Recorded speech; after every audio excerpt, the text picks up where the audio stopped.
Setiap orang pasti memiliki cerita tentang masa sekolahnya. Ada cerita yang membuat kita bangga. Ada juga pengalaman yang membuat kita belajar dan berkembang.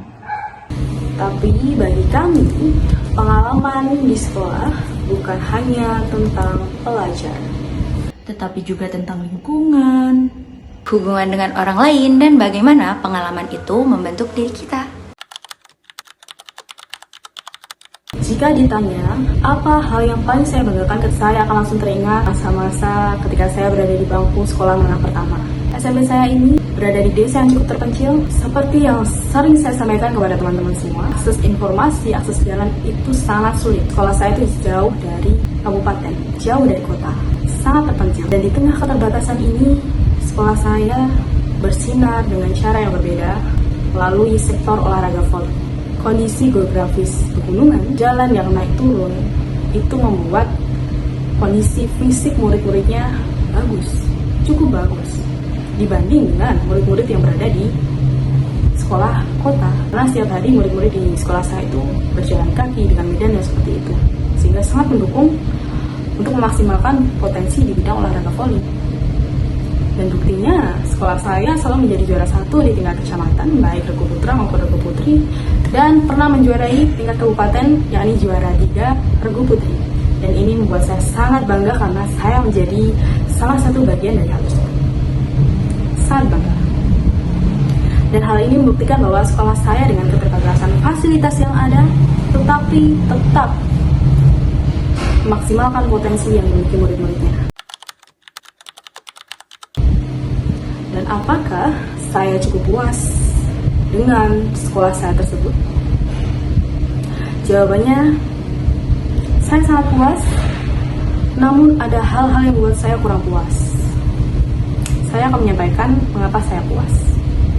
Seperti yang saya sampaikan sebelumnya, karena sekolah saya berprestasi dengan keterbatasan fasilitas, tetap memaksimalkan potensi murid-muridnya, itu adalah salah satu hal yang menjadi kepuasan saya sendiri karena mengantarkan murid-muridnya menjadi juara.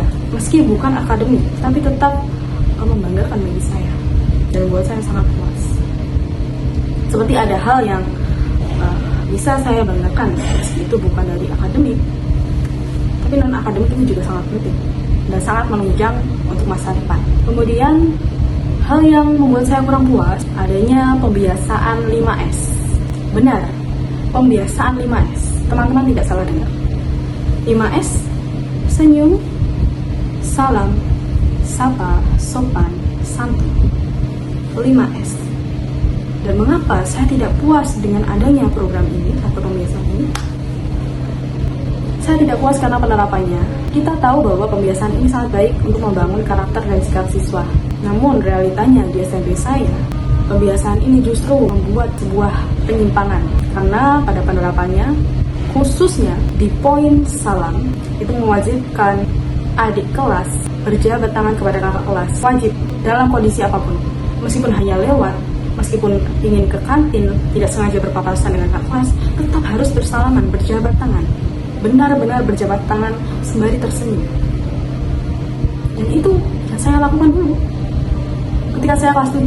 Dan ketika ada adik kelas yang tidak sengaja atau mungkin lupa tidak berjabat tangan dengan kakak kelasnya, ketika bertemu adik kelas tersebut langsung dibicarakan oleh kakak tingkatnya atau kakak kelasnya. Kakak kelas ini langsung menginformasikan kepada teman-teman yang lain atau kepada gengnya, atau bahasanya di zaman sekarang itu pada circle-nya. Kemudian kakak kelas bersama teman-temannya ini langsung mendatangi kelas si adik kelas ini.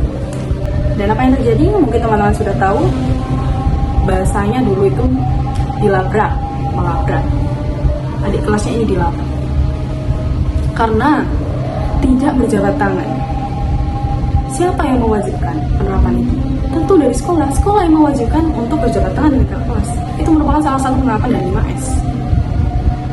Dan sekolah pun tahu, guru-guru pun tahu adanya hal seperti teguran-teguran keras dari kakak kelas tersebut kepada adik kelas. Sampai ada adik kelas yang menangis dan sebagainya. Tapi sekolah itu seperti menutup mata. Benar-benar seperti menutup mata. Dan dari sini saya sadar bahwa program yang baik pun harus diawasi dan harus dijaga dengan baik. Bukan hanya murid yang menjalankan, namun guru harus tetap berkontribusi untuk mengawasi berjalannya program tersebut. Karena semua itu memiliki konsekuensi. Seperti yang terjadi di sekolah saya ini, mungkin saat ini sudah tidak ada. Itu dulu ketika saya masih sekolah di sana. Dan kakak kelas tersebut tentu merasa superior, merasa menjadi penguasa di sekolah. Adik kelas harus hormat kepada saya, seperti itu. Dan apa yang terjadi? Kondisinya tidak aman untuk adik kelas.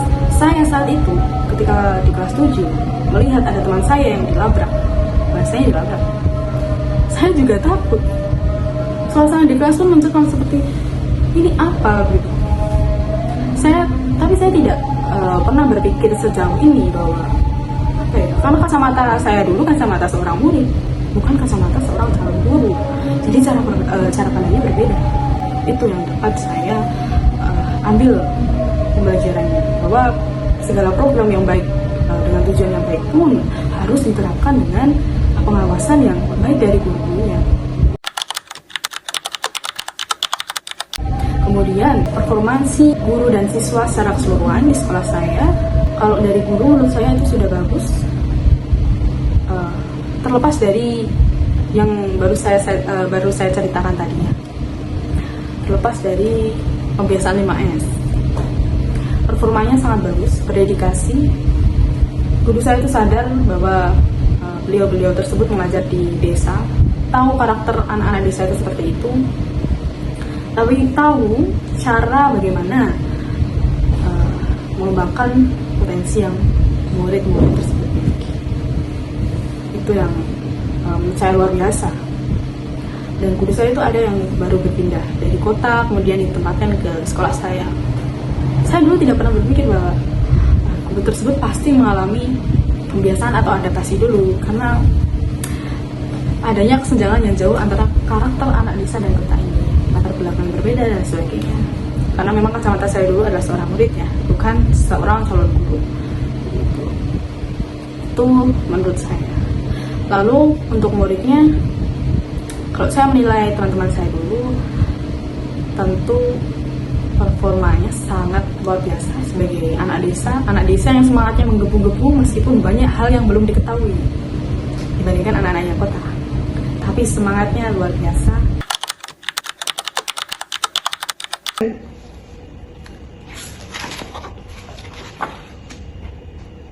Namun, di balik lingkungan sekolah yang positif, bukan berarti tidak pernah ada perbedaan atau masalah. Selama saya bersekolah di SMA, konflik sebenarnya jarang terjadi. Kesalahpahaman biasanya muncul ketika ada tugas kelompok ataupun kegiatan di dalam kelas.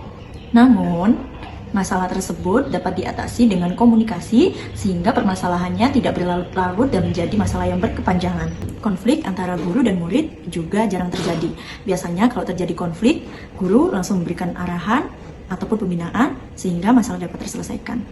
Menurut saya, komunikasi yang baik, sikap saling menghormati, dan juga aturan di sekolah adalah faktor penting yang membuat konflik relatif jarang terjadi.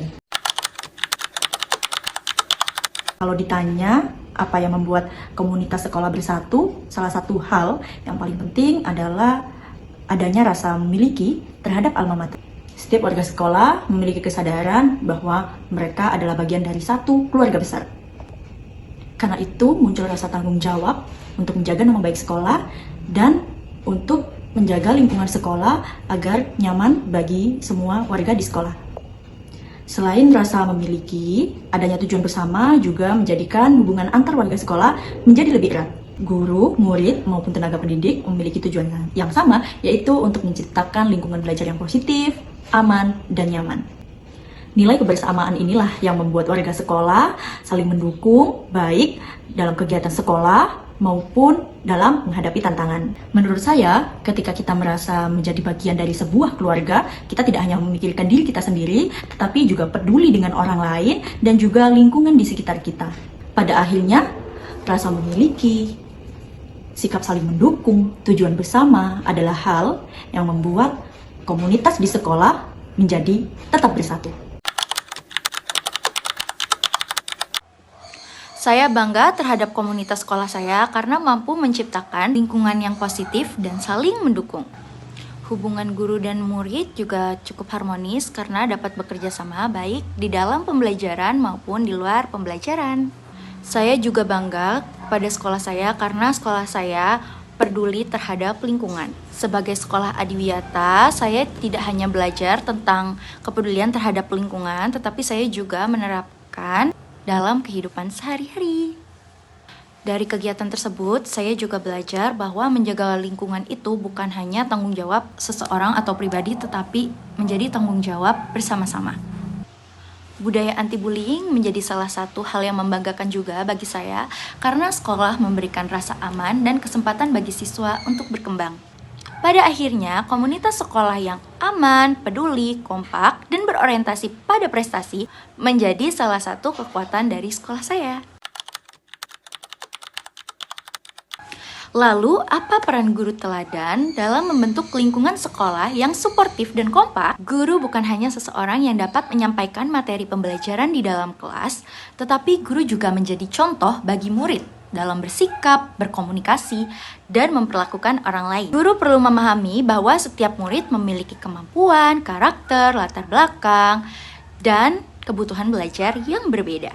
Saya juga belajar bahwa guru perlu peka terhadap kondisi murid. Saya pernah mengalami ketika tugas, tes lisan, ulangan harian, dan presentasi datang secara bersamaan. Dari pengalaman tersebut, saya juga belajar bahwa guru teladan bukan hanya guru yang memberikan banyak tugas, tetapi guru yang dapat mempertimbangkan kondisi fisik dan psikologis murid.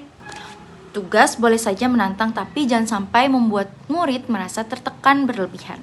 Sebagai calon guru, dari pengalaman yang pernah saya alami, saya sadar bahwa pelajaran itu tidak hanya berfokus pada pencapaian akademik, tetapi juga harus memperhatikan kesejahteraan siswa. Nah, kalau menurut teman-teman, apa peran guru teladan dalam membentuk lingkungan sekolah yang suportif dan kompak? Yuk komen di bawah ini. Terima kasih. Dari pengalaman kami di sekolah, Kami belajar bahwa lingkungan yang positif dibangun melalui komunikasi, Rasa saling menghargai, kerjasama, dan kepedulian.